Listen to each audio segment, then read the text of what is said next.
श्री स्वामी समर्थ बखर अनुभव क्रमांक 56. बंडोबा पुराणिक. बंडोबा पुराणिक म्हणून अक्कलकोट राजाचे आश्रित होते. त्यास मालोजी राजे यांचे वडील शहाजी राजे यांनी आपल्या संस्थानाचा अधिकार सातारकर छत्रपती बुवासाहेब यांच्याकडून आपणास मिळाल्यास तुम्हास 1000 रुपयाची जमीन इनाम देईल म्हणून कागद लिहून दिला. त्याप्रमाणे शहाजी राजे यास संस्थानाचा अधिकार मिळाला. पण पुराणिक बुवास कराराप्रमाणे इनाम जमीन दिली नाही.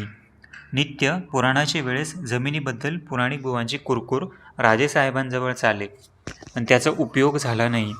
पुढे दैवयोगाने शहाजी राजे निवर्तले, तेव्हा पुराणिक बुवा अगदी निराश झाले.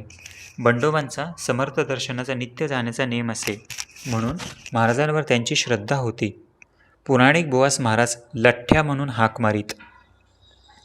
जमिनीबद्दल विचार पुराणिक बुवांच्या मनात हमेशा घोळत असे. एके दिवशी राजाने कबुली केलेली जमीन आपणास मिळावी म्हणून महाराजांची पुराणिक बुवांनी प्रार्थना केली. महाराज म्हणाले, तुझला आम्ही लिंग दिले आहे ना. पुढे शहाजी राजे वारले. त्यांचे दशदानात जमीन दान द्यावे म्हणून करावायचे होते. ती जमीन बंडोबा पुराणिक यास देऊन आपले वडिलांचे दस्तक जमीन देण्याबद्दलचा त्याजवळ असलेला कागद काढून घ्यावा म्हणून कारभारी चिंतोपंत पाटोळ यांनी श्रीमंत मालोजीराव यास सल्ला दिला. तो राजास पसंत पडून मौजे शिरवळ येथील शेरी जमीन 450 रुपये आकाराची पुराणिक बुवास वंशपरंपरेने इनाम करून देऊन सनद लिहून दिली. सदर जमिनीत श्री रामेश्वर म्हणून महादेवाचे लिंग आहे. देवालय उत्तम असून दोन्ही बाजूस ओढे वाहत आहे व त्यांचे पाट चालले आहेत. देवळाभोवती आंब्याची वगैरे झाडे असून ती जागा फारच रमणीय आहे.